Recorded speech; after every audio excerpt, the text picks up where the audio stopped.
Muy bien, pues nos arrancamos, ¿no, mi estimado Emilio? Sale, pues vamos a empezar con una oración. Inclinemos nuestros rostros. Señor Padre bendito, muchas gracias porque el día de hoy nos permites estar aquí. Gracias porque nos has hecho hombres, Señor. Gracias porque en tu sabiduría y en tu providencia decidiste darnos esta responsabilidad, este deber y este privilegio. Y gracias porque podemos ir a la Biblia, donde tú has dejado instrucciones específicas de cómo es que debemos de ejercer nuestra hombría delante de ti y para gloria tuya y para beneficio de nuestras familias y de nuestros hermanos en Cristo. Ayúdanos esta noche, así como lo has hecho las noches anteriores, a ver de manera clara que tú te glorificas a ti mismo cuando nosotros hacemos lo que está más de acuerdo a tu palabra. En el nombre de tu Hijo amado Jesús te lo rogamos y agradecemos. Amén.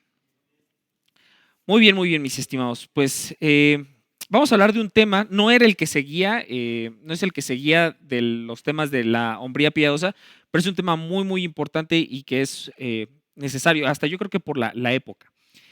Se acerca el mes de diciembre. El mes de diciembre lo utilizamos los cristianos para acordarnos del nacimiento de nuestro Señor Jesucristo. Ya nuestro pastor dijo el domingo pasado que esa fecha no es en la que nació. Se sospecha que fue a mediados de verano. Hay algunos datos ahí en Lucas y en algunos otros de los evangelios históricos que te hace pensar que es más en el verano y ni siquiera fue en el año 0, fue en el año 6 antes de Cristo. Pero bueno, lo importante es que lo utilizamos como un pretexto para festejar la Navidad. Pero debes de saber que la historia de la Navidad, ya como festejo cristiano, es buscar reemplazar un festejo pagano, que es la Saturnalia, es el festejo al dios Saturno. Eso se hacía en la antigua Roma. Entonces los cristianos, para tratar de apagar esta fiesta pagana, y empezaron a festejar ellos la Navidad como una especie de contrafuerza a una festividad pagana. Y bueno, hay muchos detalles en los cristianos, que si se debe festejar, que si es una fiesta pagana, no es lo que vamos a tocar el día de hoy. Pero ahora, y desde hace algunas décadas, tenemos el fenómeno contrario. Hay una festividad pagana que está queriendo, y lo está logrando con muy buena fuerza, apagar el sentido verdadero de la Navidad. La Navidad surgió del cristianismo como un deseo de recordar a Cristo, de su nacimiento y de lo que Él implica en nuestras vidas. Y ahora la festividad pagana del materialismo está intentando apagar el significado verdadero de la Navidad. Como te digo, existe una reversibilidad en lo que alguna vez fue la Navidad. Y por lo tanto, podemos tener dos perspectivas. Una, el de olvidar que esta es una época en la que en muchas de nuestras familias y en muchos de nuestros trabajos hay más economía y centrarnos solamente en Cristo, o hacer eso, pero también recordarnos que Dios da el dinero, que finalmente el dinero es una parte real de nuestras vidas y que más que tratar de apagar nuestro discernimiento con el dinero, tenemos que tener una perspectiva bíblica acerca del dinero. Este mes que va a empezar, que es diciembre, creo que es uno muy oportuno para hablar de ese tema, más nosotros como cristianos y más nosotros como varones, y más si eres casado. No puedes darte el lujo de dejar una parte de tu vida fuera de la Biblia y menos las que son más parte de tu día a día, como es el dinero, ¿no? Entonces, ya hablamos de las cosas más importantes, como es cómo llevar un matrimonio bíblicamente, la paternidad bíblica, quiénes somos nosotros delante de Dios. Entonces, si bien esta no es la máxima prioridad, es un tema importante para nosotros. Entonces, vamos a hablar del dinero. Pero antes de eso, quiero que alguien de ustedes me ayude y me diga a grandes rasgos, para empezar, ¿han escuchado el término mayordomía? Seguramente en algún momento de pasada. Es un término bíblico, no bíblico porque no está específicamente en la Biblia, pero es un término cristiano para englobar ciertas enseñanzas de la Biblia. ¿Qué es la mayordomía? ¿O qué es lo que ustedes piensan que puede ser la mayordomía? ¿Qué es lo que han escuchado de la mayordomía? ¿Cómo la podríamos definir?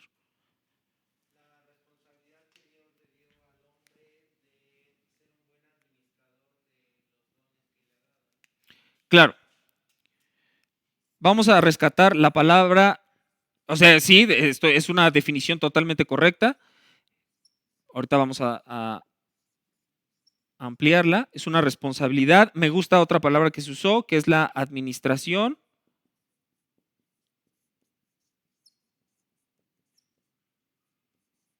Y la otra parte de esa definición importante es dones, y obviamente también parte importante de esa definición es que esto es dado por Dios. Entonces es la responsabilidad de administrar los dones que nos dio Dios. Esa es una definición correcta. Ahora, vamos a hacer una serie de definiciones. En algún momento, y actualmente algunas personas que tienen cierta cantidad de dinero siguen teniendo ellos esta figura del mayordomo. El mayordomo en una mansión es el que ejerce control sobre todas las áreas grandes y pequeñas de la casa, sabe dónde está todo, sabe quién está dentro de la casa, sabe cómo se mueve cada quien, sabe qué falta, sabe qué sobra, sabe todo lo que se tiene que hacer de la casa. Él es el que tiene el control y el conocimiento de todo lo que está ocurriendo ahí, pero no es el dueño, es contratado, está bajo alguien que es el dueño. Ahora, el día de hoy vamos entonces a hablar acerca de la mayordomía bíblica. Y aquí, esto no es para que lo respondas en voz alta, quiero que pienses y que pensemos, ¿y quién de ustedes, hermanos, no levante la mano ni digan, quién de ustedes tiene zapatos? ¿Quién de ustedes tiene ropa? ¿Quién de ustedes tiene una casa? ¿Quién de ustedes tiene un carro? La respuesta, y este es el principio supremo de la mayordomía, y este es con lo que vamos a arrancar nuestro estudio, es que la respuesta a esa pregunta es nadie. Nadie tiene zapatos, nadie tiene ropa, en el estricto sentido, porque el principio supremo bajo el cual se gobierna la mayordomía es que Dios es dueño de todo. El día de hoy les voy a pedir, mis hermanos, que vamos a estar dando muchos versículos y voy a pedir que lo busquen y el primero que lo encuentre lo lea en voz alta. Entonces, el primero, hermanos, alguien ayúdeme con Salmos 24, versículos 1 y 2.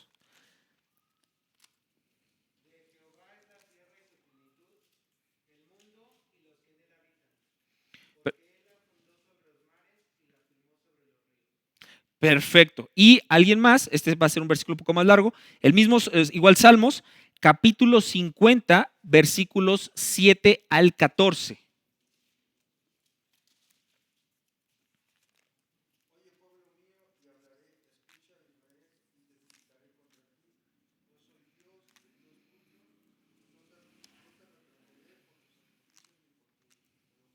Uh-huh.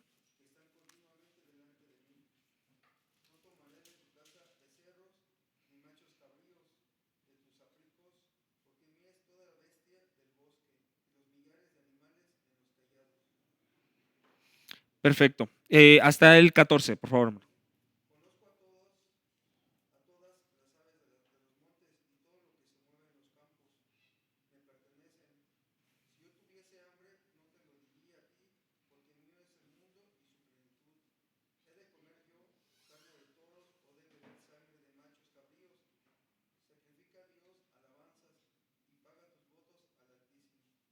Así es.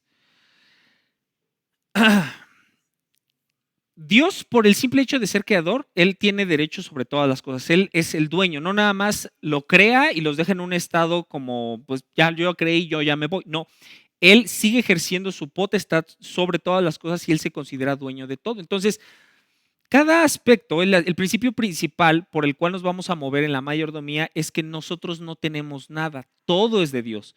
Y obviamente de aquí vamos a desenglobar muchas implicaciones que tiene esto que leímos en el Salmo 24, que de Él es toda la tierra y toda su plenitud, y este de Salmo 50, porque en este de Salmo 50 lo que me gusta es que por lo que dice el Salmo, al parecer el pueblo de Israel estaba teniendo el error de creer que los sacrificios que hacían ellos delante de él, que eran sacrificios de becerros y de animales, eran hasta cierto punto como una necesidad que Dios tenía. Hace poco alguien me hizo esa pregunta de, Moni, ¿por qué Dios creó todo?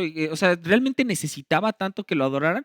No, no necesita nada. Y en el momento en que nosotros como cristianos empecemos a creer que lo que nosotros hacemos o somos es porque Dios lo necesita, aguas, ahí vamos en un error.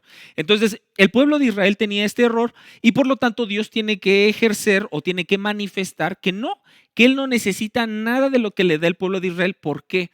Porque de Él es todo. Entonces, Siempre que nos acerquemos a lo que tenemos, ese es el principio básico. Ahora, la mayordomía, la mayordomía menos importante es la de dinero, aunque lo más lo asociamos con el dinero. ¿Por qué? Porque en general, cuando usamos, y aquí es donde tenemos que definir a qué nos referimos con la palabra dones, realmente podríamos decir que la mayordomía es la responsabilidad de administrar más que todos los, o sí todos los dones, pero vamos a englobarlo, todo lo que Dios nos ha dado. Esto incluye, aquí como una especie de sublista, principalmente, pues nuestra vida. Somos administradores de lo que estamos haciendo con cada latido de nuestro corazón. En como otra sublista, por decirlo así, ¿qué hay en nuestra vida? Hay nuestro tiempo. También somos administradores de las 24 horas del día, cuántas dedicamos a qué cosa. Junto con el tiempo, vamos a llamarle nuestro esfuerzo. Eso que nos lleva a la cama cansados, ¿qué es? Son cosas que son correctas delante de Dios. Y, en última importancia, el dinero. Y junto con ello todas las posesiones materiales. ¿Cómo administras tu casa?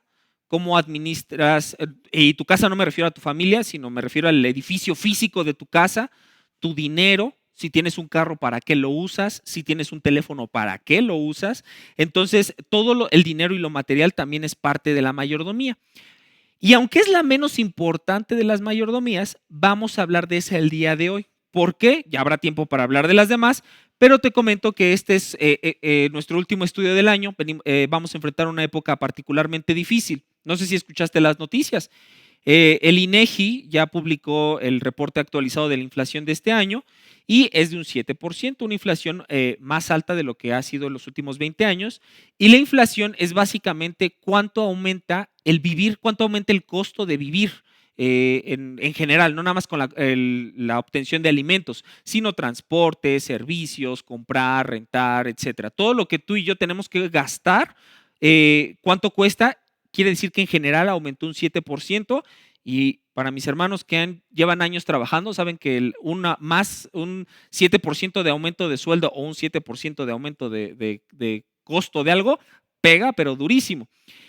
Y económicamente debes de saber que el año pasado, el 2020, se tomó la decisión de cerrar empresas, de cerrar los centros de trabajo por cuestiones de la pandemia, lo cual médicamente y económicamente es muy debatible, pero no me voy a meter en ese asunto. Se decidió y entonces eso obligatoriamente va a tener implicaciones porque no nada más fue aquí en México, fue en el mundo. Y debes de saber algo de las crisis económicas. La anterior que estuvo fuerte zona fue la del 2007, no fue tanto aquí en México, fueron pues por cuestiones de Estados Unidos. Antes de eso fue lo que se vivió aquí en México en los 90s con el sexenio del innombrable. No sé en qué canales salga la grabación, no me quiero meter en problemas. Y una de las más famosas crisis económicas fue la de los 20s, 1928, con la Gran Depresión de allá de Estados Unidos. Y si bien está muy documentado en Estados Unidos, es porque estamos tan cerca y dependemos económicamente tanto de ellos que eventualmente nos pega. Ahora, ¿por qué te lo comento esto? Las crisis económicas no se viven, o lo peor de las crisis económicas no es durante el momento fuerte, o sea, durante el cierre de las empresas, hablando de la que estamos viviendo. No es ahí donde se refleja lo feo de las crisis económicas. Es entre año y medio a 3 años después de que inicia la crisis económica. ¿Y qué crees? Que ya se está cumpliendo ese tiempo. ¿Qué quiere decir? Que nuestra Navidad, nuestro diciembre del año pasado estuvo feo porque estuvimos encerrados, no había cultos, no había servicios y muchísimos estábamos enfermos. Pero esta Navidad y la que viene van a ser material humanamente feas por la economía, muy feas. Esta va a estar muy pesada y lo más probable es que la siguiente esté igual o peor por este flujo. Entonces tienes que saber, hermano, que tú y yo vamos a ser desafiados en nuestra fe, en nuestra vida cristiana, por la escasez más que por la prosperidad. Si Dios decide en su providencia que para ti sea un año de crecimiento económico, está bien, excelente, gracias a Dios, pero la tendencia no es esa. ¿Y qué crees? Otra cosa, sobre todo a nosotros como varones. Dios, por su sabio consejo, tiene más efectividad para crecernos y para asemejarnos más a Cristo dentro de la pobreza que de la prosperidad. Y ahí tienes otro mito del cristianismo, un mito del cristianismo. Prosperidad no es sinónimo de bendición. La prosperidad incluso puede ser juicio para algunos, en los que les da muchas posesiones y por lo tanto los despega más de lo espiritual, mientras que la pobreza ha sido una evangelista por excelencia durante la historia humana. Entonces, la tendencia es que Dios obre en nuestros corazones a través de la escasez y el mundo va hacia esa dirección. Entonces, tú y yo hoy tenemos que aprender qué es lo que la Biblia dice del dinero, sobre todo porque para ti como varón puede ser que sea un mes muy pesado en este aspecto, porque es difícil y lo digo hablando a los solteros, porque los casados no tengo por qué contarles esto, pero cuando te dicen que la cena de Navidad, sin contar lo demás, cuesta 5,000 pesos y tú tienes 1,000, dices, ¿qué voy a hacer? ¿No? Y te piden los regalos y cuestan 5,000 y tú tienes 1,000, ¿qué voy a hacer? Y eso es algo que a los varones nos pega de una manera muy profunda, con un dolor muy profundo, y por lo tanto somos propensos a ser desanimados en esa área. Entonces, no tenemos que perder de vista el enfoque bíblico del dinero. Y también esa es la otra cosa. Estamos acostumbrados a decir, el dinero no importa, el dinero no compra la felicidad, el dinero no es lo menos importante. Y son argumentos que probablemente tengan mucho de verdad, pero debes de saber que bíblicamente es un tema que Dios toca constantemente. La Biblia habla repetidamente del dinero y de lo que se hace con las riquezas, tanto cómo se deben de usar a la condenación de cuando se usan mal. Entonces, si la Biblia habla constantemente del tema, es un tema del que nosotros también tenemos que preocuparnos y es evidente porque es algo de nuestro día a día. Entonces, ya partimos del principio supremo de la mayordomía. Dios es dueño de todo. Siempre que tengas duda con respecto a qué hacer con tu tiempo, con tu dinero, con tu vida, con tus posesiones, con todo, recuerda, Dios es el dueño de todo y automáticamente de ahí agarrar sabiduría. Vamos a ser más precisos en principios secundarios de mayordomía. Primero, voy a pedir que lea a alguien Mateo 6, capítulo 6, y van a ser versículos 25 al 34. Son 9 versículos. Mateo capítulo 6, versículos 25 al 34. Es algo que habla del afán y específicamente del afán con las posesiones materiales. Quien lo tenga, por favor, hermano, léalo.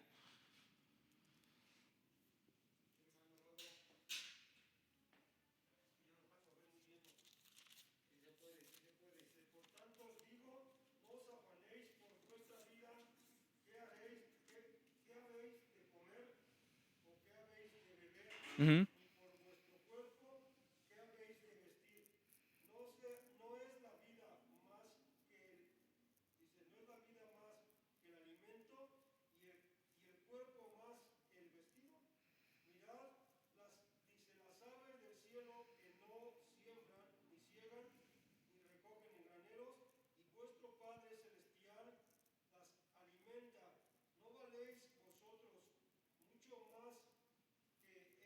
Espéreme ahí tantito, hermano Rodo. Déjeme, si quiere tome asiento. Ahorita le sigue con el resto del versículo. Déjeme puntualizar dos cosas.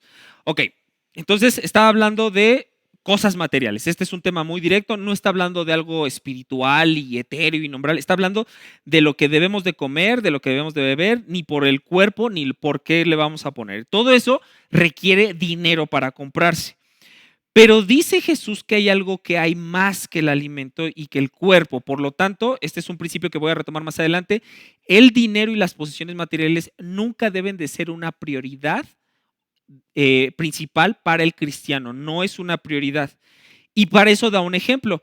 Que miremos a las aves del cielo que no siembran, no ciegan ni recogen sus graneros.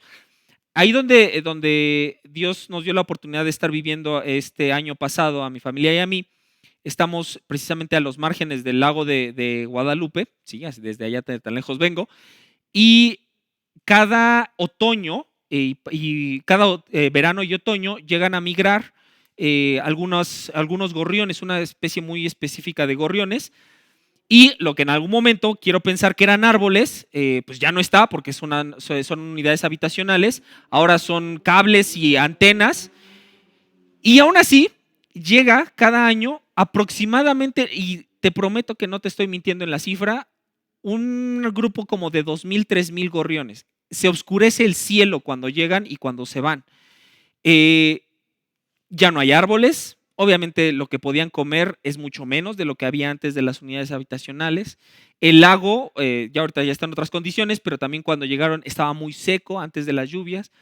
Entonces estaban en condiciones adversas, no, los pájaros no ganan dinero, no siembran, no ciegan, y sin embargo, desde el momento en que llegaron hasta el momento en que se fueron nuevamente de donde venían, Dios las preservó. O sea, este es un ejemplo claro, y no nada más en las aves, sino en cualquier tipo de criatura, de que Dios las sustenta. ¿Has visto el tipo de plantas que luego llegan a crecer en las banquetas? Ahí nadie las planta ni las riega, es más, las consideramos como maleza.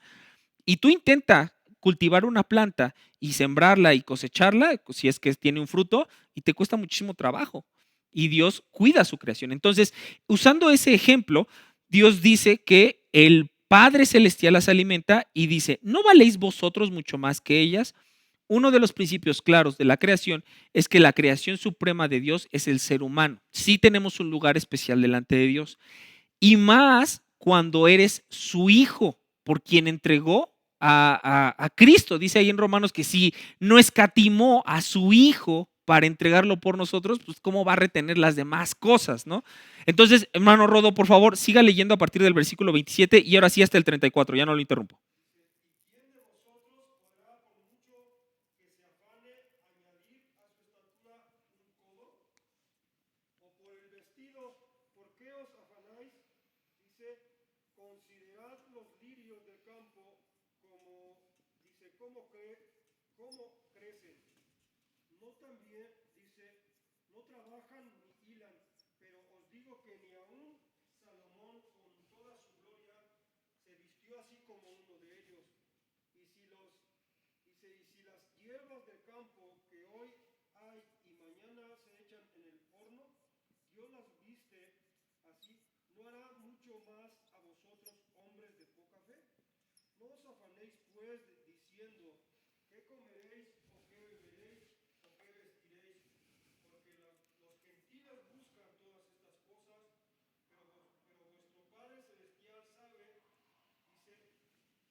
Muchas gracias, hermano Rodo. Ahorita vamos a rescatar varios principios de estos versículos. Entonces, tengo la primera noticia con respecto al dinero.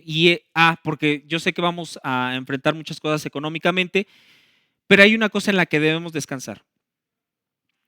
Habíamos dicho en los estudios anteriores que si existen 1,000 cosas que el hombre tiene que hacer, el varón dentro de su familia, la número 1,000 es la provisión económica. Y si son 20, la 20 es la provisión económica. Y si son 10, la 10 es la provisión económica.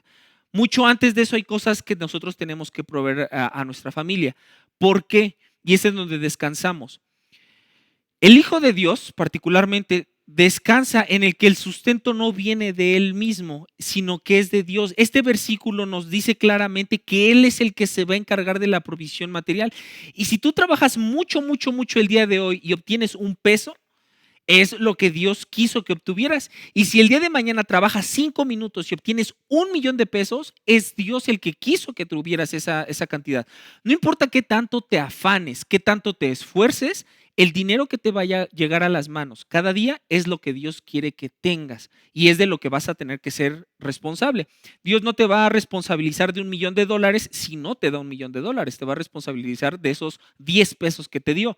Entonces, el sustento viene directamente de Dios y es algo en el que entonces descansamos. ¿En qué situaciones? Cuando no nos alcanza, cuando perdemos un trabajo, cuando enfrentamos un gasto catastrófico. Un gasto catastrófico es cuando te surge un imprevisto y tienes que soltar un montón de dinero, cuestiones de salud, que se te descomponga el carro, que se caiga algo ahí en tu casa, que se descomponga el refrigerador, por ejemplo. Todo esto, cuando tú lo enfrentes, debes de saber que es algo que está ocurriendo, que está ocurriendo dado por Dios y es en el momento preciso con el dinero exactamente que necesitas. Desde ahí ya empieza nuestra fuerza y nuestro ánimo. Entonces, el sustento siempre viene de Dios. Y esto es algo que, por ejemplo, los que no están casados, en lo que también deben de descansar. Porque, ¿qué crees? Que para que el dinero nunca debe de ser una razón para no casarse y nunca debe ser una razón para no tener hijos. Táchalo por completo de eso. Nunca debe ser una razón para no casarse ni para no tener hijos. A lo mejor podrá ser algo que contemples, pero no debe de ser una razón como para que no lo hagas. El dinero como obstáculo para el matrimonio y la paternidad es un mito que el mundo te ha vendido, porque dice Dios que Él es el que se va a hacer cargo. Te cases ahorita, te cases ya que tengas $1,000,000, te cases teniendo 10 pesos, dice Dios que Él es el que se ubica. Hay muchas otras cosas en las que tenemos que ubicarnos y obedecer antes de preocuparnos por el dinero. Entonces, si es un matrimonio piadoso, no, el dinero no debe ser, o más bien si son solteros piadosos, un hombre y una mujer, el sustento no debe ser un obstáculo para que se casen. Y si es un matrimonio piadoso, el sustento no debe ser un obstáculo para tener hijos. Esto puede producir un falso entendimiento de este versículo, el decir de, bueno, pues como Dios da el sustento, pues yo me voy a mi casa y pues ahí espero a que me llegue el dinero. Pues, ¿qué crees? Que aún si Dios quiere darte dinero en esas condiciones, te las va a dar, pero eso no elimina tu responsabilidad. Por favor, alguien busque en la segunda carta a los tesalonicenses, capítulo 3, versículos 6 al 12. Segunda a los tesalonicenses, capítulo 3, versículos 6 al 12.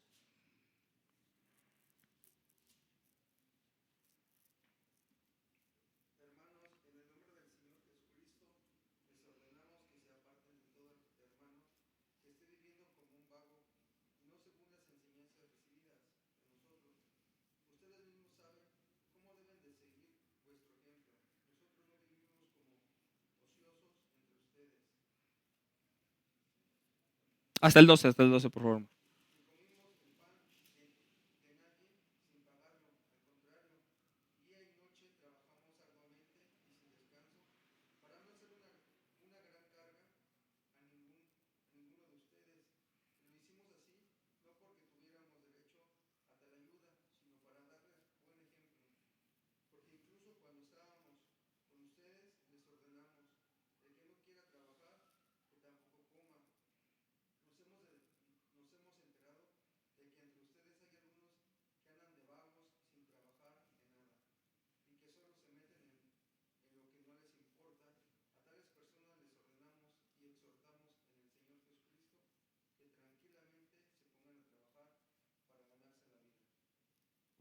Perfecto, muchas gracias, hermano.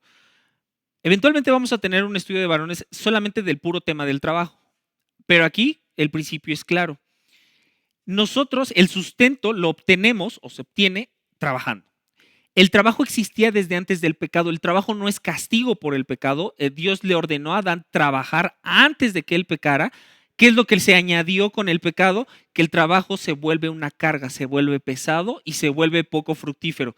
Tú le echas, si lo quisiéramos medir de esta manera, le echas 1,000 litros de trabajo y obtienes 500 litros de fruto. O sea, le metes más de lo que obtienes. Ese es el castigo por el pecado y por eso es que nosotros obtenemos espinos y cardos de la tierra, pero finalmente el principio existe. Tenemos que trabajar. ¿Y qué crees? Que cuando el Señor venga, el trabajo seguirá existiendo. Ya no como lo conoces ahorita, de una manera muy, muy diferente que es imposible incluso describirla o imaginarla. Pero es parte de la forma en la que Dios nos creó. Dios nos creó para trabajar y el sustento económico lo obtenemos de esa manera. Por lo tanto, debe haber diligencia de nuestra parte de trabajar para obtener el dinero. El trabajo debe tener sus propias características, debe ser piadoso, no te vas a poner a trabajar de narcomenudista, eso obviamente lo descarta por completo, pero sí es a lo que le debemos dedicar esfuerzo y tiempo. Entonces debe haber diligencia de parte nuestra. La falta de dinero por vagancia, me gustó el término como lo describe la traducción que usó mi hermano, o como la flojera, o no, esa no es una pobreza que viene de Dios, o es una pobreza a consecuencia de nuestro propio pecado. Entonces debe haber diligencia para trabajar y para obtenerlo. Ese principio no lo podemos quitar. Un cristiano debe ser, en donde quiera que vaya, el mejor trabajador en lo que hace y debe también ser sabio en lo que elige trabajar y permanecer trabajando, o si es un trabajo muy bueno y por circunstancias propias del trabajo o espirituales nuestras o familiares o X cosa, deja de ser un trabajo correcto delante de los hijos de Dios, también debe ser el creyente sabio para saber que tiene que salir de ahí, porque finalmente no es el trabajo el que te sustenta, es Dios, pero es a través de una herramienta que muchas veces es el trabajo. Y no es la única, pero es una principal. Entonces, todo cristiano debe trabajar. Ahora, en el pasaje que estaba leyendo nuestro hermano Rodo, habla algo acerca del afán, que el afán es incorrecto, no debe de estar.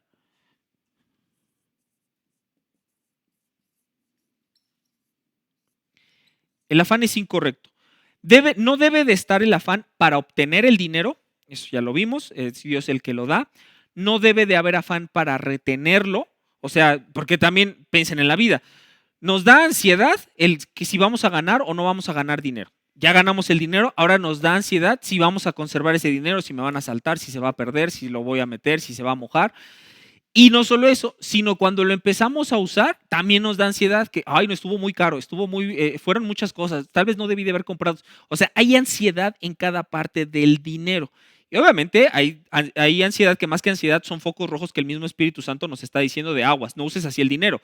Pero también muchas cosas es porque no le creemos a Dios lo suficiente de que Él es el que va a guiarnos en todo ese proceso del dinero, desde cómo lo ganamos hasta cómo lo soltamos. Y de hecho, esa es la parte más importante a la que le da más énfasis la Biblia, no a obtener el dinero, sino a soltarlo. Entonces, este sí lo leo, este está en Primera de Timoteo, capítulo 6, versículos 7 al 9.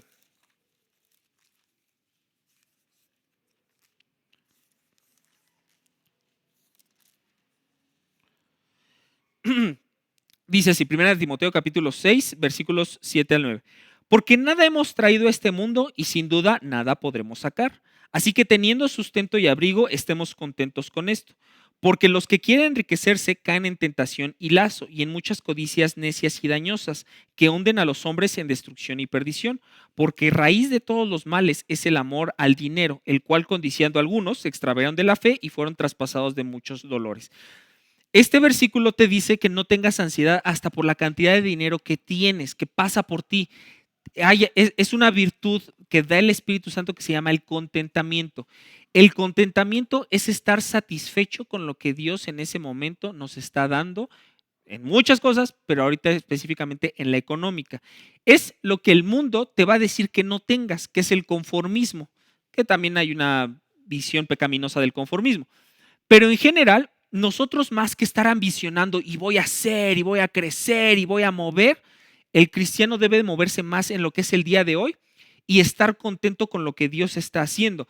Eso también nos va a evitar muchísima ansiedad en el aspecto material. El desear de una manera desmedida el dinero o las posesiones materiales es a lo que la Biblia le llama codicia y es uno de los 10 mandamientos que dice que no hagamos, que no codiciemos. Entonces ese es un peligro. Es incorrecto el afán porque finalmente el cristiano está llamado a estar satisfecho. Y recuérdalo, si tú hoy tienes un peso en la cartera, es el peso que Dios quiere que tengas. Y el ejemplo más perfecto que he visto con esto fue hace el año pasado también.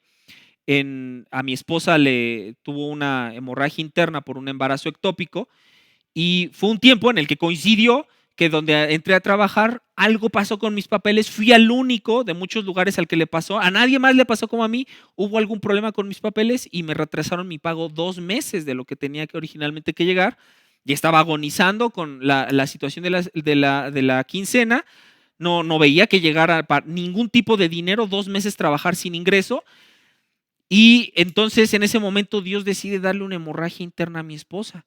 Y no solo eso, los hospitales ya estaban llenos de COVID, entonces no podía meterla a ningún hospital del IMSS. Entonces pues, me la tuve que llevar a un hospital privado porque, hermano, mi esposa se me estaba muriendo en mis brazos.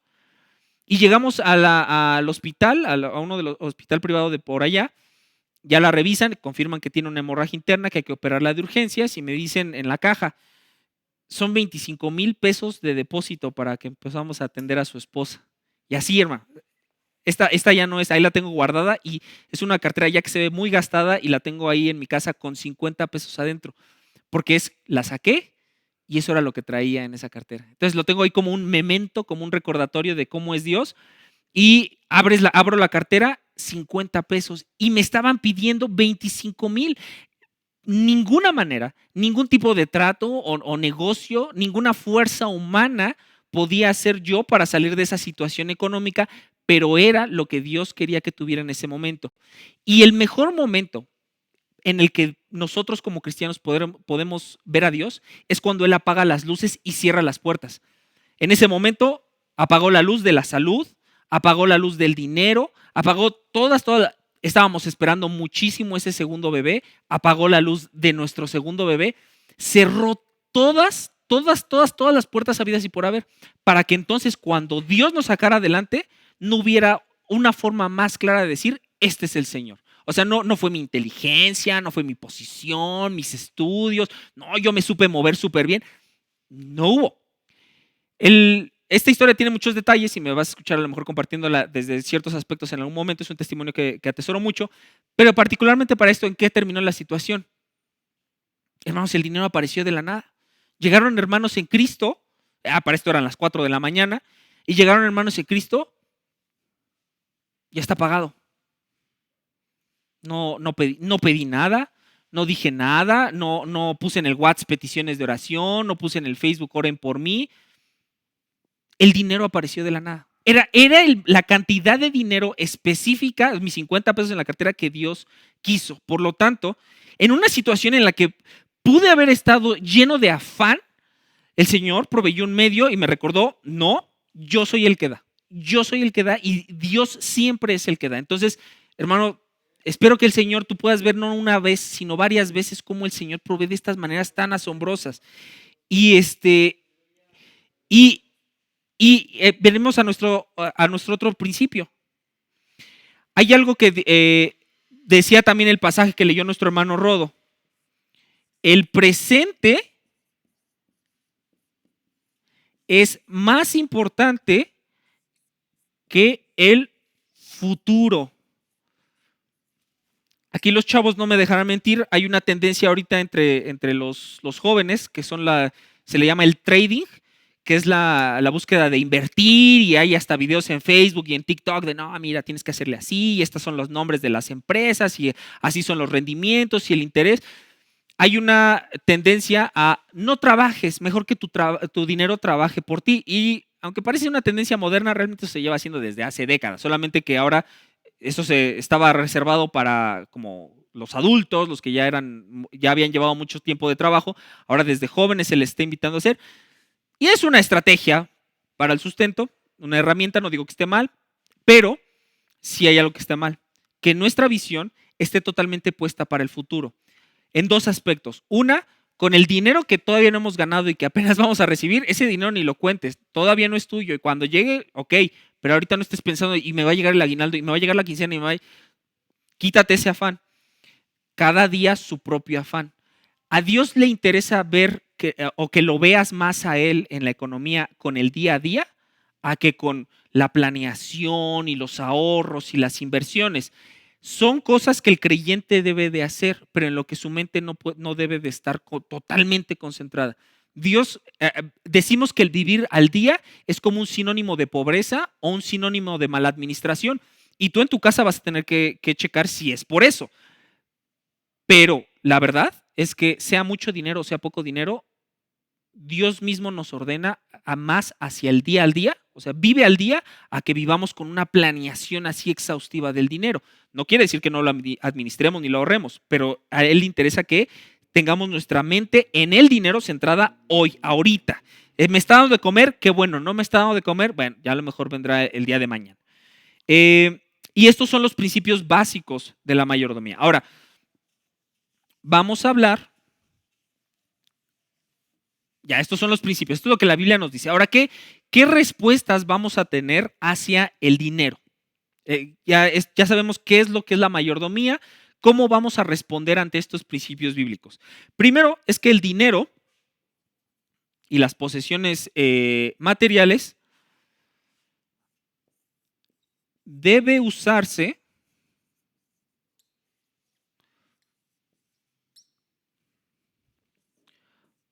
para la gloria de Dios, hermano.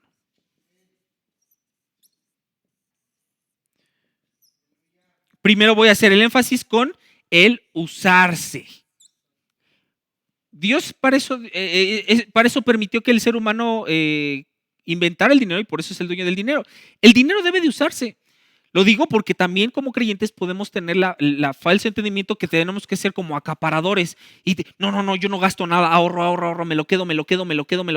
No, el dinero debe de usarse, es algo que se tiene que usar. Aunque tú seas ahorrador, que ese es un buen consejo económico, no puedes ser tacaño o avaro. No puedes, es que yo junto mi dinero, y, pero yo no uso nada. Ahora sí que como dice el dicho, no disparo ni en defensa propia. No puede ser. El dinero tiene que usarse. Eso es algo que Dios diseñó para que sea efectuado. Entonces, muchas veces nosotros como cristianos, a veces tenemos falsas culpas por estar usando nuestro dinero, por ejemplo, para festejar el cumpleaños de uno de nuestros hijos o para darle un regalo caro a nuestros papás, en el caso de los solteros. Híjole, es que me siento culpable, a lo mejor no debí de haber gastado dinero. El dinero Dios lo dio para usarse. Tiene un propósito, para la gloria de Dios. La gloria de Dios, que es el dar conocimiento acerca de su carácter, es el propósito del dinero. Por lo tanto, o sea, regula el uso del dinero. O sea, no puedo usar el dinero, te estoy diciendo ahorita que se use el dinero, pero si lo uso para cosas que van en contra de la gloria de Dios, entonces por completo estamos haciendo una mala mayordomía y una mala administración del dinero. Entonces sí debe de usarse para la gloria de Dios. Ahora, ¿de cuánto es el salario de Dios? Es una pregunta ridícula porque es nada. Él no necesita paga, él no necesita quincena, por lo tanto, y esta imagen yo la tenía mucho de niño cuando pasaban a ofrendar, la enseñanza clara es que tienes que ofrendar porque es dinero que le damos a Dios. Y sí es cierto, solamente que en la mente en ese entonces mía de niño, pues dije, pues, ¿y cómo que se lo mandan por correo a Dios el dinero? ¿O cuántas monedas necesita? Me imaginaba a Dios, me decían, es que es para comprar Biblias para los misioneros y para dar de comer a los pobres. O sea, yo me imaginaba a Dios yendo al mercado y comprando Biblias. Sabemos que ese es el medio, Dios usa a su iglesia, o sea, Dios no necesita el dinero, pero finalmente es algo que Él da y permite a este mundo material para que podamos desempeñarnos para la gloria de Dios. Si no, para empezar, no tendríamos este pizarrón, no tendríamos todo el material para grabar, no tendríamos la gasolina que nos trajo aquí, y si no tienes carro no tendrías la energía para caminar hasta acá si no fuera por el alimento que Dios te permitió comprar. Entonces, el dinero debe usarse para la gloria de Dios.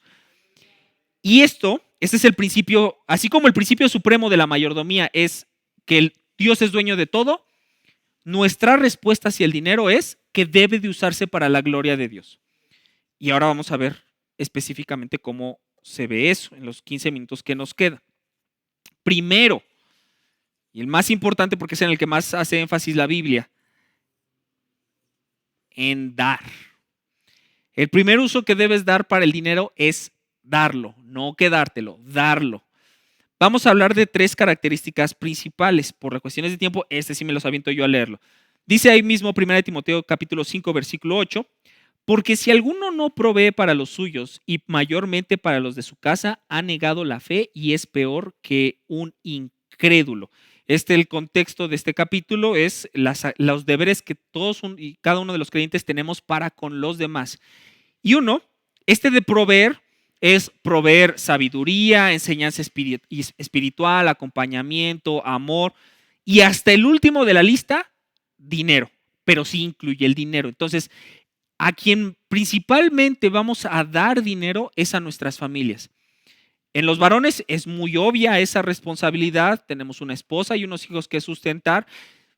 Sigo, si quieres llámame muy a la antigua, pero sigo creyendo que la Biblia va encaminada más a que es incorrecto que una mujer dé más dinero a su casa que el varón, porque es al hombre al que le es impuesta la carga principal. Esta es una opinión, a lo mejor está abierta a debate, pero creo que la Biblia va más hacia allá. Entonces, cuando uno está casado es más obvio este papel, pero ¿qué crees? Que como soltero también tienes que hacerlo. Tú como soltero tienes que dar materialmente a tu casa. Yo sé que estás en preparación de escuela y a lo mejor tus papás se enfocan para que tú estés en la escuela en ese momento y está bien, no debato eso, pero en cuanto tú ingreses a la vida laboral y empieces a ganar dinero por tu cuenta, tienes que soltarlo, principalmente a tu familia. Si estás viviendo con tus papás, a tus papás. Y si no estás viviendo con tu familia, pero sigues siendo soltero, entonces también a tus papás. Es una forma de honrar lo que ellos han depositado en ti, es una muestra física de gratitud, pero también es un entendimiento correcto de que el dinero que Dios te da no es tuyo. Tiene que ejercer un servicio para la gloria de Dios, y honrar a los papás es de las actividades que el creyente puede hacer que más glorifica a Dios. Entonces, honra a tus papás obedeciéndolos, sí. Honra a tus papás atendiendo a sus consejos, sí. Honra a tus papás contribuyendo a tu hogar. Esa es una forma en la que yo voy a saber, como papá de una niña, que el que vaya a quererse casar con mi hija, que en esta parte está listo, que da dinero a su casa siendo soltero. Este es uno de los puntos que voy a observar en cuestión del dinero. No me importa si tiene carro, si tiene un carro nuevo, no me importa si su familia es de mucho dinero, de poco dinero, si viene bien vestido, mal vestido.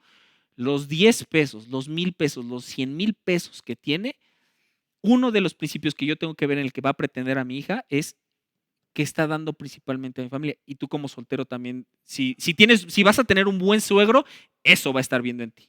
Entonces, soltero, tienes que dar a tu familia, y varones, tenemos que dar a nuestra familia. Lo que tengamos, pero hay que darlo. En otro apartado, dices, bueno, a mi familia sí le puedo dar, y hasta ahí. No, ahí no se acaba el dar. Aquí en esta me voy a la primera carta del apóstol Juan, capítulo 3, versículos 17 y 18. Pero el que tiene bienes de este mundo y ve a su hermano tener necesidad y cierra contra él su corazón, ¿cómo mora el amor de Dios en él? Hijitos míos, no amemos de palabra ni de lengua, sino de hecho y en verdad. Tenemos que dar dinero al necesitado, particularmente a todos los necesitados en general, particularmente a nuestros hermanos en la fe. La iglesia, de repente, creo que también por nuestra cultura capitalista en la que crecimos, en algún momento de la historia de la iglesia se quitó o se aminoró esta parte. De hecho, tienes que saber, yo como nuevo integrante de esta iglesia, tienes que saber, y es gracias a Dios, esta es de las iglesias en las que menos he visto que ha pasado eso, en la que la iglesia pierde el deber de sustentar y apoyar a aquellos hermanos que en ese momento tienen necesidad. Un ejemplo bien claro que deberían todas las iglesias tener es el cuidado de las viudas. En la clase de los sábados del seminario, hablamos que por algún momento la ley de Dios pudiera parecer hasta cierto punto machista. Sí, si la ves con una mente del siglo XXI, pero para ese entonces la ley era una ley que cuidaba a la viuda, porque en ese entonces si una mujer enviudaba era una sentencia de muerte, porque ya no había quien la protegiera, la podían hacer todo lo que quisieran y se moría de hambre y de pobreza en la calle, y la ley la protegía. De igual manera, en el aspecto muy específico de las viudas, una iglesia debería de sustentar por completo a las viudas, sean de la edad que sean. Y una viuda cristiana no tendría por qué preocuparse del sustento nunca jamás, si todas las iglesias tuviéramos en mente lo que la Biblia habla acerca del cuidado de las viudas. Y no nada más de las viudas, sino de cualquier necesitado, cualquier hermano que esté en ese momento, la iglesia, los hermanos en Cristo sustentan ese apoyo. Yo he sido beneficiado muchas veces por el cuidado de la iglesia en lo económico, y también Dios me ha permitido de manera igual cubrir o servirle a hermanos en esta área. Entonces, esto es algo bien importante. Por eso es que también habla la Biblia de que si un hermano viene con necesidad y le dice, bueno, yo voy a orar por ti, dice Santiago, bueno, la fe tiene que ir respaldada por obras. Entonces, a eso se refiere. Entonces, primeramente a nuestras familias, dos, a los necesitados y sobre todo a nuestros hermanos en Cristo. Y cuidado, hermano, no hay que cerrar nuestra mano. A mí, honestamente, por lo que Dios habla acerca del dinero, me da miedo, me da hasta miedo delante de Dios el decir, no, yo no voy a dar porque es mi dinero. Cuidado con ese pensamiento.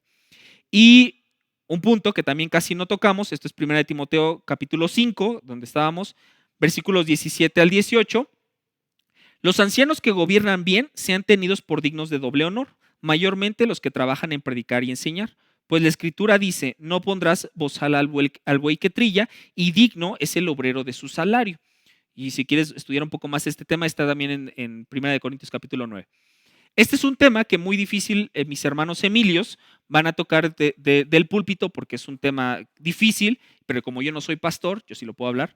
La iglesia tiene que sustentar a sus pastores, hermano. Es un deber de la iglesia. Por ejemplo, luego muchas veces los cristianos somos, no, es que yo necesito que mi pastor me visite, pero ¿sabes si su carro está funcionando? No estoy hablando específicamente de mis hermanos, estoy hablando en términos generales, no crean que estoy aventando indirectas, pero son cosas que no nos ponemos a pensar. ¿Servirá su carro? ¿Tendrán para la gasolina? Es que el pastor como que no enseña muy bien, como que tendrá dinero para comprarse una Biblia de estudio, tendrá dinero para ir al seminario. Es que el pastor parece que ni nos está poniendo atención. A lo mejor tiene un hijo bien enfermo, ¿tendrá dinero para comprar los medicamentos? A la iglesia, a los creyentes nos es dado el privilegio de, así como ellos nos cuidan espiritualmente, nosotros como iglesia les proveemos materialmente. Y esto es algo correcto. Lamentablemente, ha habido en muchas ocasiones, no nada más recientemente, sino a lo largo de toda la historia, abusos en este aspecto, en los cuales tienes a predicadores viajando en jet y haciendo un montón de cosas. No estoy hablando de eso, pero sí es el sustento que deben de tener porque ellos están dedicados 100% para la obra. En el momento que nosotros como iglesia obliguemos por nuestra falta de provisión a nuestros pastores a trabajar en lo que quieras, vamos a poner que trabajan en una oficina 10 horas al día, son 10 horas al día en el que van a estar sirviendo menos a la iglesia, visitándolos, orando por ellos, 10 horas menos al día en la que no van a poder estar estudiando la Biblia para el mensaje de los domingos, para los estudios que tenemos. O sea, el creyente dentro de su mayordomía debe tener contemplado el sustento de aquellos que trabajan para el Señor y es algo correcto, como dice aquí, cada obrero es digno de su salario. Vamos a paso veloz, creí que iba a irme más rápido. Ok. En 2 Corintios 9, no voy a leer el versículo, pero es algo que lo conoces, es algo que bíblicamente es medio incómodo de hablar, porque hay quienes han abusado mucho también de esto. Es algo que me gusta llamarle la ley de la siembra. El principio bíblico es claro y te digo, está ahí en 2 Corintios capítulo 9. Si das dinero, el Señor te va a prosperar. Si no das, si retienes, si codicias y si no sueltas, el Señor no te va a dar. Esta no es una ley absoluta, ojo, no es así como la gravedad, siempre que sueltas un objeto se va a caer, no. Pero es un principio de sabiduría general.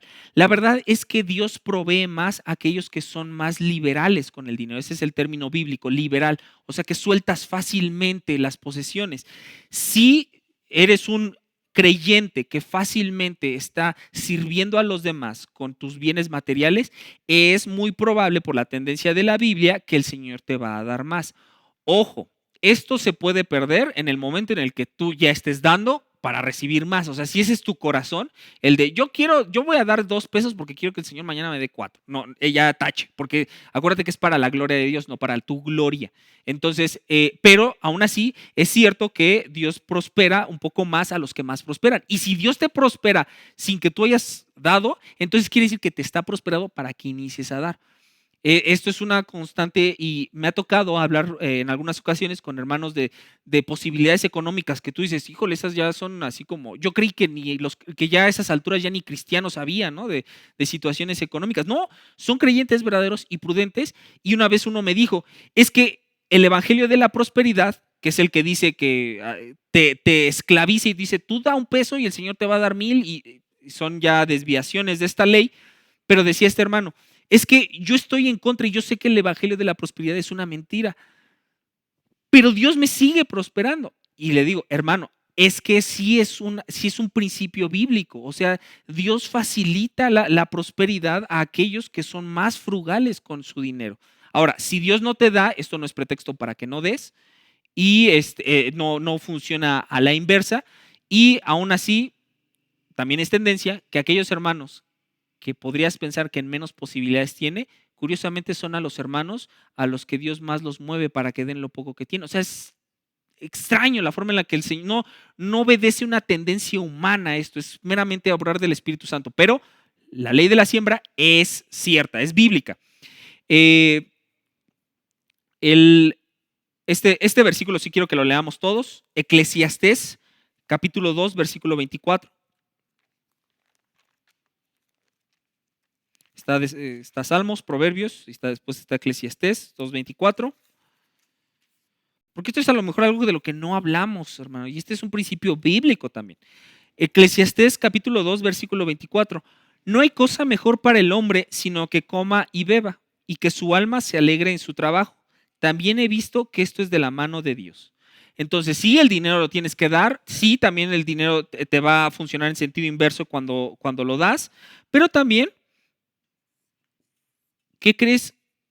Que contrario a lo que hemos vivido y lo que a veces pensamos del dinero, el dinero es para que lo disfrutes, hermano. Disfruta de tu dinero. Si Dios te permite las posibilidades de irte de vacaciones, disfruta de irte de vacaciones. Si Dios te permite comprarte una chamarra nueva, disfruta que te permite eso. O sea, si a ti te gusta coleccionar balones de fútbol y Dios te da para comprar un balón de fútbol, disfruta el balón de fútbol. No niega ni rechaza las medidas de sabiduría de administrar el dinero, pero hermano, tienes que disfrutar de tu dinero. Y eso es algo por el cual Dios también lo hizo. Disfrútalo.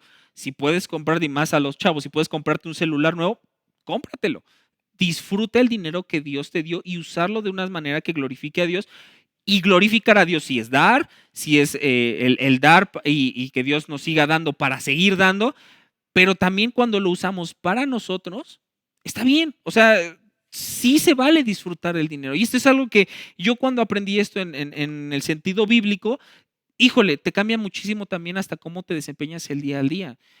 Porque se vale totalmente. No hay que despilfarrar, no hay que negar los otros principios, no voy a disfrutar el dinero mientras que no le doy de comer a mi familia, ¿verdad? O sea, ya si estás contradiciendo cualquier otro de los principios, ya perdiste, pero sí disfruta de tu dinero. En bueno, este yo lo leo, hermanos, me voy a regresar más bien o avanzar otra vez a 1 de Timoteo capítulo 6. Y esta es una carta pastoral, o sea, a un pastor le está instruyendo mucho acerca del dinero. Por eso digo que es un tema constante en la Biblia, el que no debemos de rechazar. Es 1 de Timoteo capítulo 6, versículo 10. Ya lo habíamos leído. Porque raíz de todos los males es el amor al dinero, el cual codiciando algunos se extraviaron de la fe y fueron traspasados de muchos dolores. Y el principio que quería rescatar de lo que leyó nuestro hermano Rodo. El dinero nunca debe ser tu prioridad. Nunca. Ni obtenerlo, ni retenerlo, ni gastarlo. Si es dentro de tus prioridades, ya estás mal en tu mayordomía. El dinero nunca debe de ser prioridad. Es una herramienta que Dios usa, es algo que es de nuestro día a día y en lo que eventualmente vamos a pensar y a pensar, pero no debe ser tu prioridad. Por lo tanto, debes de medir la cantidad de tiempo que le dedicas para obtenerlo, la cantidad de mente que le dedicas para retenerlo o administrarlo, la cantidad de corazón que le dedicas para preocuparte acerca del mismo. Si tu mayor parte del tiempo está en una búsqueda encaminada de cómo obtener más dinero, cómo obtener más dinero y cómo obtener más dinero, bye, estás teniendo al ídolo al dinero como un ídolo, y dice ahí que es raíz de muchos males, porque eventualmente no nada más va a ser eso, vas a empezar a descuidar un montón de áreas en tu vida. Y si en tu mente está el dinero, bueno, ¿en dónde vas a meter? Algo muy sencillo, los versículos de la Biblia. Si tu mente está totalmente ofuscada en cómo tener dinero, cómo no perderlo, cómo hacer más, y finalmente también debes de cuidar el corazón en este aspecto, porque finalmente tú no fuiste hecho para dar dinero. Y esta es una verdad que también puede exhortar a algunos varones, pero también puede descansar a muchos varones. Tú en tu casa no eres una máquina de dinero, y una de las cosas que también tienen que trabajar nuestros hijos y nuestras esposas en su andar espiritual es que no nos vean de esa manera. Y es algo que como varones tenemos que irlas instruyendo a que no somos eso. Dios no te hizo una fábrica de dinero. sí te dio el trabajo, sí te hizo varón, pero eres mucho más que eso. No puede irse toda tu existencia en dar más dinero y obtener más dinero y dinero y dinero.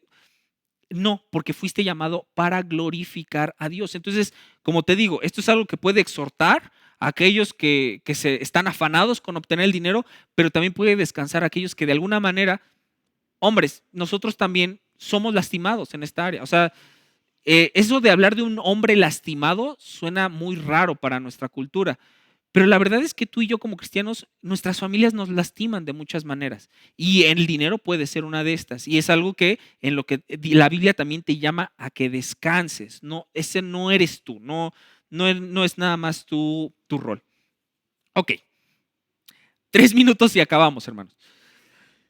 Consejos prácticos para el dinero. Ya vimos todas estas realidades espirituales, vamos a aterrizarlas. Primero, no deudas, las menos deudas que puedes. Si estás gastando más de lo que tienes es porque no lo estás administrando bien o porque estás codiciando en algún lado. Todos eventualmente vamos a pasar por esta tentación o incluso por esa prueba. Entonces, debes de buscar en la medida de lo posible no endeudarte. Si vas a usar un tarjetazo, una tarjeta de crédito, un crédito de nómina, un préstamo, lo que quieras, porque tu hijo se enfermó y está en el hospital, endeúdate. Los créditos también Dios permitió su existencia para que nosotros podamos administrarlo. Y en ese momento es la necesidad que tienes. No te estás comprando un carro, y aún así el carro es una necesidad, pero no te estás comprando una chamarra de piel, no te estás comprando algo lujoso. Tu hijo está enfermo, da el tarjetazo, toma el préstamo y entonces, ya que tienes esa deuda, administra todo para que la pagues en tiempo y forma. No seas deudor mucho tiempo. Eh, entonces, pero el principio debe ser, si no son necesarias, no contraigas nada de deuda, nada de deuda. Y esta es una que en lo personal, hermano, ¿cómo me ha costado?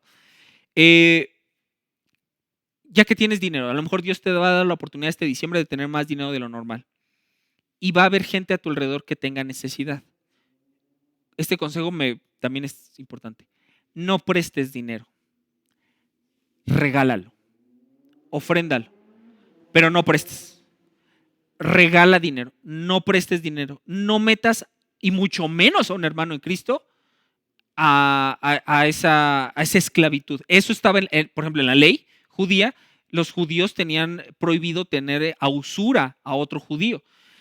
Y si bien no es una ordenanza, el no tener a deuda a alguien de nosotros, el principio es claro, que nosotros buscamos edificar a otros, glorificar a Dios a través de nuestras posesiones, y piénsalo de esta manera. ¿Cómo vas a glorificar más a Dios? ¿Prestando el dinero o regalándolo?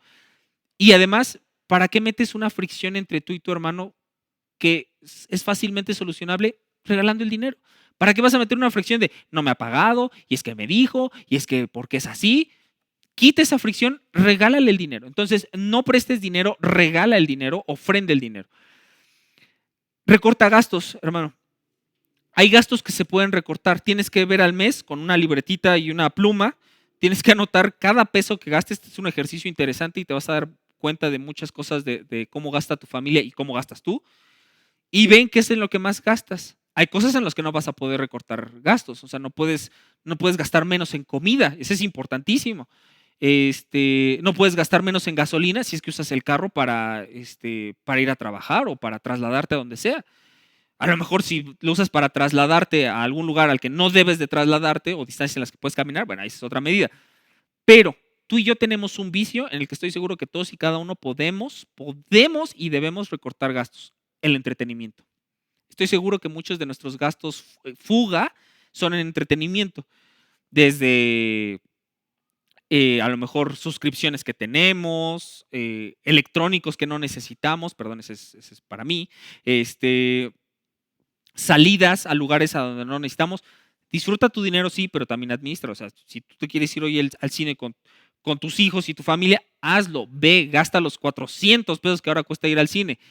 Pero si eso es todos los días y ya después no tienes dinero para comprar la comida cada día, ahí hay un error.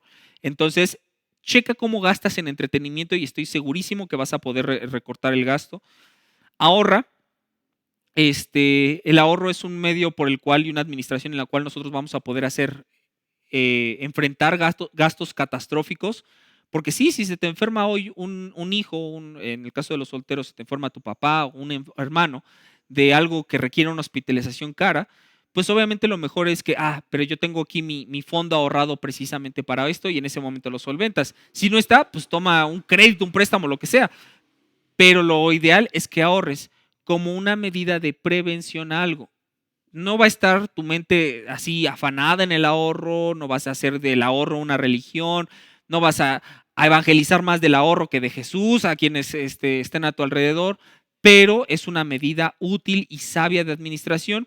Y por último, pídele a Dios mucha sabiduría en todo y en este aspecto especial. Tienes que encontrar la diferencia entre una necesidad y una complacencia, entre un deseo y algo que realmente es para ti. Es necesario para tu familia y para tu vida. Nunca compres, decía mi papá, tomando una decisión de estómago, él decía, o sea, no compres impulsivamente. Sí tienes que sentarte y meditar, y este es un peligro de ahora de las compras en línea que se hicieron tan famosas en la pandemia, porque como no estás ahí y estás solamente a través de un monitor, de repente es muy fácil, clic, clic, clic, o sea, nunca haces este movimiento de dar el dinero y de repente ver la cartera que se hizo más delgada. No, nada más haces clic y ya en ese momento sientes que no gastaste nada, hasta que de repente te llega el estado de cuenta y te golpea. No compres impulsivamente, sí medita en si lo que estás a punto de comprar es realmente necesario o si es una complacencia. En el caso de los solteros, va a haber un momento en el que sí, vas a tener que a lo mejor gastar 16,000, 20,000 pesos en una laptop y es una necesidad y te vas a ver obligado a comprar esa laptop. Pero que Dios te dé la sabiduría y la certeza de que realmente es porque la necesitas. A lo mejor tienes una laptop y te digo, yo lo uso por ese ejemplo porque yo en mi juventud y aún actualmente sigo padeciendo con esto. Si tienes una, pero ya de repente estás pensando en una nueva que salió y en otra nuevo y lo mismo puede suceder con la ropa, con los carros, con el celular. Lo mismo puede ocurrir con muchísimas, muchísimas cosas. Todos los hombres somos propensos a eso porque nosotros somos los que ganamos el dinero. Entonces, da cierta codicia o cierto deseo el comprarnos. Habrá veces en los que no necesites una nueva chamarra, unos nuevos zapatos, pero a lo mejor Dios en ese momento te dio el dinero para que los compres. Insisto, cómpralos, disfruta tu dinero, pero que jamás se anteponga o que no pierdas de vista los otros principios de mayordomía porque estás comprando algo que no necesitas y solamente algo que deseas. Entonces, mis hermanos, como verán, la Biblia habla de manera amplia acerca del tema. No agotamos el tema, esto puede darse para mucho más, pero quiero que al término de este año, porque si no tengo mal entendido, Emilio, ya la siguiente reunión de varones hasta el siguiente año, ¿verdad? Ya no va a haber 24 y después 31. Y son actividades también aquí en la iglesia. Entonces, vamos a entrar a un mes difícil, hermanos. Tú sabes, tú has vivido ya diciembre, no es tu primer diciembre, pero particularmente vamos a empezar a vivir este y el que viene difíciles por la situación económica que estamos viviendo, más complicada aún de lo que siempre es. Entonces, cuida tu corazón del desánimo en estas áreas, cuida tu corazón del pecado y la tentación en estas áreas y vamos a pedirle al Señor que nos dé sabiduría para usarlo, contentamiento para lo que nos dé, sea un peso, sean 10 pesos y que ante todas las cosas, con mucho dinero o poco dinero, su nombre sea glorificado. Entonces, vamos a orar, mis hermanos. Señor Padre bendito, muchas gracias porque todo es tuyo, porque de lo que tú nos das, te damos. Y a pesar de que es gracia sobre gracia, nosotros pones en nuestro corazón, como dice en Corintios, el darte y darte de un corazón alegre, contento, satisfecho de que el dinero que tenemos hoy en nuestras carteras es el dinero que tú quieres que tengamos. Gracias por las veces que nos has dado poco dinero, gracias por las veces que nos has quitado dinero y gracias por las veces que nos das dinero. Gracias por nuestros trabajos, por los jefes, los dueños de las empresas o aún quienes a quien le debemos en esta tierra que tengamos hoy un lugar de donde obtener dinero. Gracias a nuestros papás, porque aunque estemos casados, en algún momento nos proveyeron y tú les diste dinero para que nosotros pudiéramos comer en nuestros años más vulnerables. En el caso de los solteros, Señor, te pido que les des sabiduría y gratitud para con sus papás en este aspecto, pero que también ellos puedan ver a través de tu palabra que tú sigues teniendo el control de esto y que les des sabiduría y prudencia para que ellos sigan creciendo en esta área cuando tomen familias y sean líderes. A nosotros los casados, ayúdanos a tener paz, a tener tranquilidad, en que aunque el mundo pudiera estarse ahogando en mil problemas, tú sigues siendo supremo y tú has vencido al mundo. Y por lo tanto nosotros no tenemos que temer, sino estar confiados en que si tú hoy no nos das de comer, es gracias a ti y para tu gloria. Y si mañana nos das para comer en sobreabundancia, es gracias a ti y para tu gloria.